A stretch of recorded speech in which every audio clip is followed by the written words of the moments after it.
1983 সালে চোরা শিকারীরা উগান্ডায় উন্মুক্ত পরিবেশে বাস করা শেষ সাদার্ন হোয়াইট রাইনো প্রজাতির গন্ডার মেরে ফেলে।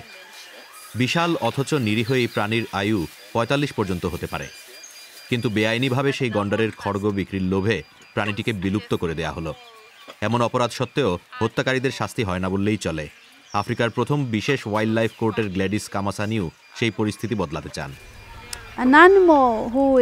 কোনো প্রাণীর চোরা শিকার হলে সেই প্রজাতি তাদের বিরুদ্ধে সেই অন্যায়ের ঘটনা রিপোর্ট করতে পারে না, এমনকি বেঁচে গেলেও কোনো প্রাণীর পক্ষে তা জানানো সম্ভব নয়। সেই কেসের ফলো-আপও তারা করতে পারে না। আদালতে উপস্থিত হয়ে নিজেদের বক্তব্য পেশ করার সুযোগও তাদের থাকে না। অন্যায়ের শিকার হয়ে মানুষের মতো নিজেদের কষ্ট তুলে ধরতেও পারে না। গ্ল্যাডিস এমন প্রাণীর জন্য সোচ্চার হয়ে সেগুলির শক্তিশালী সহযোগী হয়ে উঠছেন। চোরা শিকার সম্পর্কে প্রত্যক্ষ ধারণা পেতে চিফ ম্যাজিস্ট্রেট হিসেবে তিনি নিজে প্রায়ই কাম্পালা শহরের বাইরে একটি অভয়ারণ্য পরিদর্শন করেন। আন্তর্জাতিক অপরাধ চক্রের সঙ্গে প্রায়ই যোগসূত্র পাওয়া যায়। সম্প্রতি চোরাচালানকারীদের হাত থেকে উদ্ধার করা টিয়া পাখির করুণ অবস্থা সম্পর্কে জানা গেল।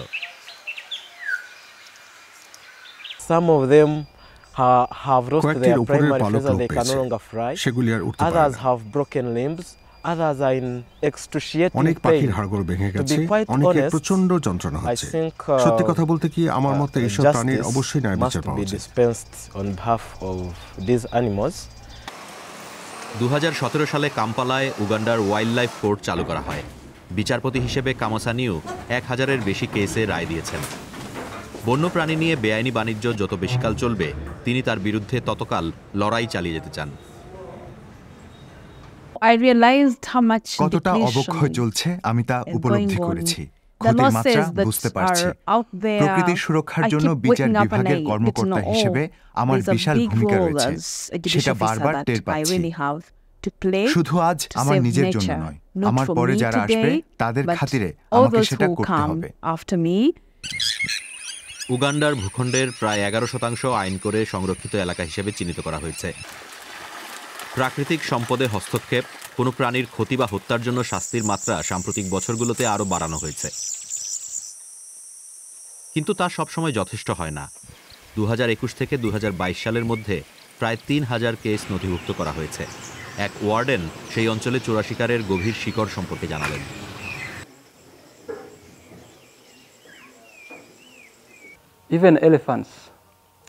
এমনকি হাতের দিকে লক্ষ্য করেও বর্ষা ছোড়া হয়।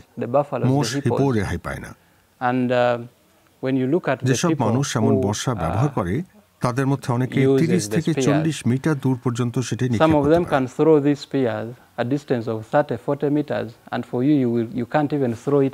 আপনি চেষ্টা করে 5 মিটার দূরে ছুটতে পারবেন না। এইসব মানুষ শৈশব থেকেই চোরা শিকারের কাজে লিপ্ত রয়েছে। বর্ষা ছুড়ে এক মোষ হত্যার দায়ে এক ব্যক্তিকে গ্রেফতার করা হয়েছে। প্রচলিত আইনি প্রণালীতে এমন কেসে অনেক বিলম্ব ঘটত এবং তেমন কড়া শাস্তিও হতো না। কিন্তু কামাসানিউর আদালতে বন্যপ্রাণী সংক্রান্ত অপরাধ বিশেষ গুরুত্ব পাচ্ছে। 2022 সালের এক ল্যান্ডমার্ক মামলায় তিনি হাতির দাঁতের চোরাচালানকারী এক দাগী আসামিকে যাবজ্জীবন কারাদণ্ড দিয়েছেন। সংরক্ষণবাদীরা সেই রায়কে সার্বিকভাবে স্বাগত জানিয়েছেন। এখন বিশেষই আদালতের কল্যাণে আমরা লক্ষ্য করছি যে কিছু মামলাকে গুরুত্ব দেওয়া হচ্ছে। আমরা গোটা দেশ থেকে সন্দেহভাজন ব্যক্তিদের নিয়ে আসি। আমরা দৃষ্টান্তমূলক শাস্তির রায় দেখতে পাচ্ছি। যারা অপরাধ করতে চায় তারা জানতে পারে যে অপরাধ করলে কাম্পালায় এই বিশেষ আদালত রয়েছে এবং সেখানে তারা কড়া শাস্তি পেতে পারে। তাই আমার মতে সেটা খুব ভালো হচ্ছে। কামাসানিউ মনে করেন আদালতে হাজির করা কিছু অভিযুক্ত ব্যক্তি লুপ্তপ্রায় প্রজাতির সংরক্ষণ ও সুরক্ষার গুরুত্ব বুঝতেই পারে না।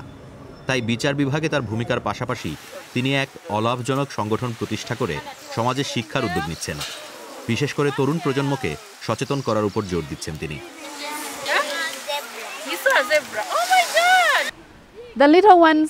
ছোটদের ভবিষ্যতের সংরক্ষণবাদী হিসেবে গড়ে তোলা সম্ভব। তারাই পরিবেশ প্রকৃতি সংরক্ষণ করবে, প্রাণীগুলোর দেখাশোনা করবে। আমরা যদি তাদের প্রতি মনোযোগ না দেই, কম বয়সে শিক্ষা না দেই, তারাও ভবিষ্যতে চোরা শিকারী হয়ে উঠতে পারে। সংরক্ষণের উদ্যোগের দৌলতে আজ উগান্ডায় ৩০টিরও বেশি সাদা গন্ডার বেঁচে আছে।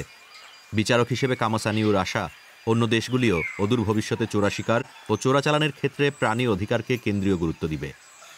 সাধারণ হোয়াইট রাইনোর মতো প্রাণী আবার মুক্ত পরিবেশে দীর্ঘকাল বেঁচে থাকতে পারবে।